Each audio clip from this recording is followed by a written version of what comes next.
We're this thing. We're involved here. Let me tell you something. Listen, if I wasn't involved, this go to. It was first. Get the out of here. And don't bother coming in tomorrow because you're terminated. Good, it's about time. Welcome to another episode of Dysfunctional Family Fun, with motorcycles thrown in for added interest, as American Chopper meets family therapy.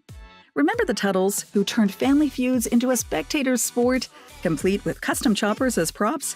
Forget peace and reconciliation. These guys choose horsepower and heavy metal to settle their differences. So buckle up, because today we're diving into the latest chapter of the Orange County Chopper saga. Is family drama still fueling the fire? Or has the OCC empire shifted gears? What are the latest developments in this family and their businesses? Do stay listening to discover all. The iconic custom motorcycle manufacturer Orange County Choppers, or OCC for short, has had a timeline as storied and dramatic as the builds it's created. Perhaps more infamous than popular, the business stood out through the reality television series American Chopper on the Discovery Channel. The show, which chronicled the lives of the Tuttle family and the operations of their booming bike-building business, became a cultural phenomenon and brought the world of custom choppers into the living rooms of millions for both personal and business reasons.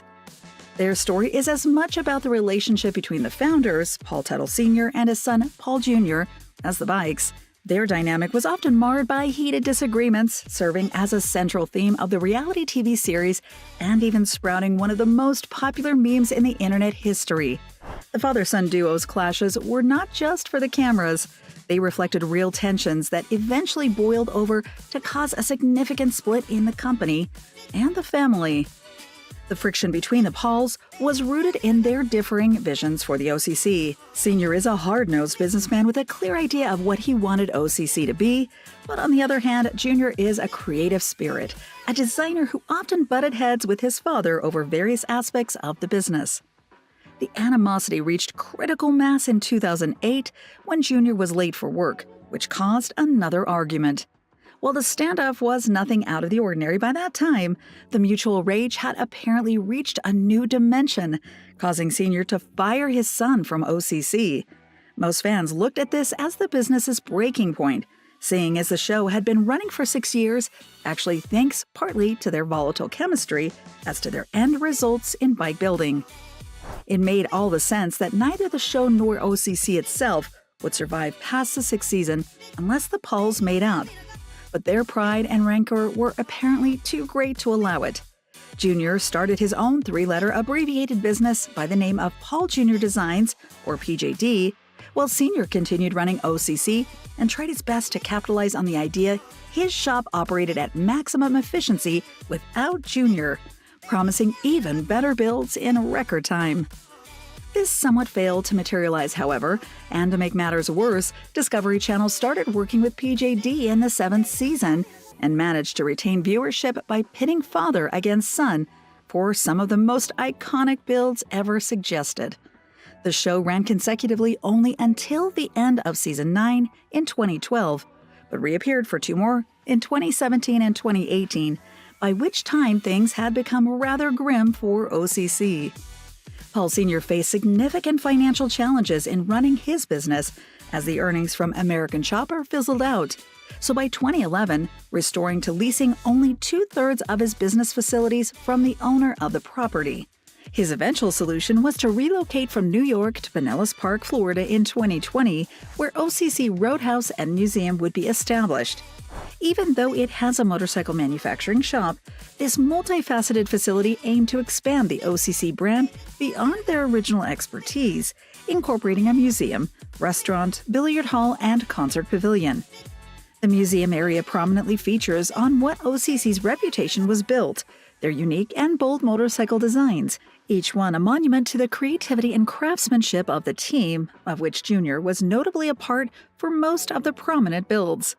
The company's bikes became known for their distinctive style, often featuring outlandish themes and intricate details that captured the imagination of bike enthusiasts around the globe.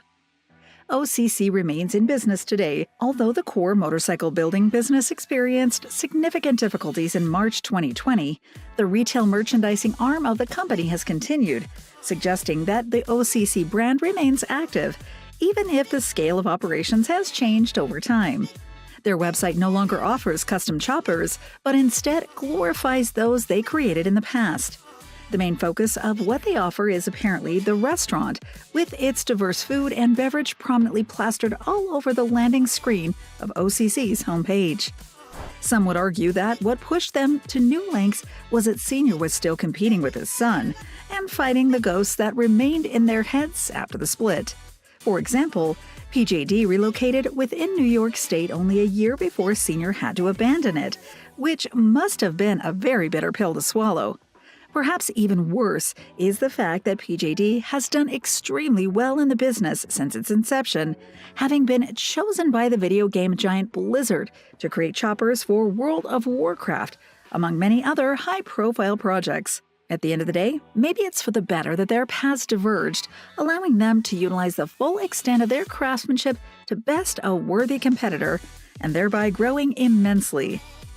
As for OCC ownership, Sr. is still the founder who holds all the reins, but the responsibility for the success of the business is distributed across two more beside him.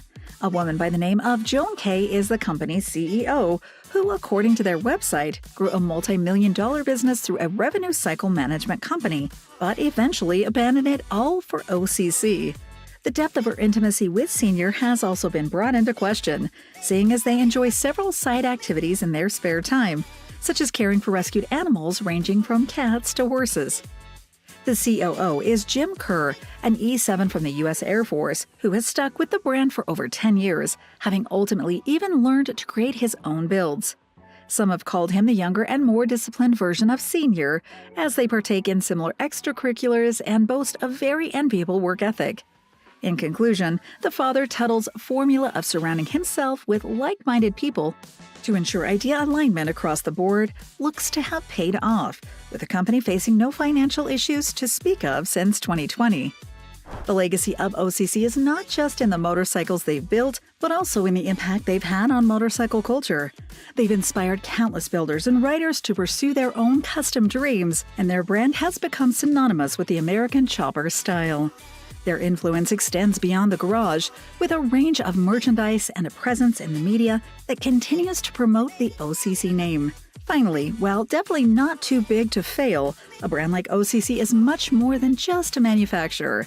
They are flag bearers of a style that values individuality and craftsmanship. The company's enduring appeal among chopper enthusiasts comprises Sr.'s core values: strength and power on the open road with every new design. Whether OCC continues to exist in its current form or evolves into something new, its contribution to motorcycle culture will remain a significant chapter in the history of American motorcycling, though they look to be just fine for now. What do you think? Stick with the tried and trusted, or branch out into what? The lure of the TV series is clearly long gone, so how to continue attracting clients? What sort of business model do you envision for both the Tuttles? Don't be afraid to express your opinion. Thank you for spending some time with us.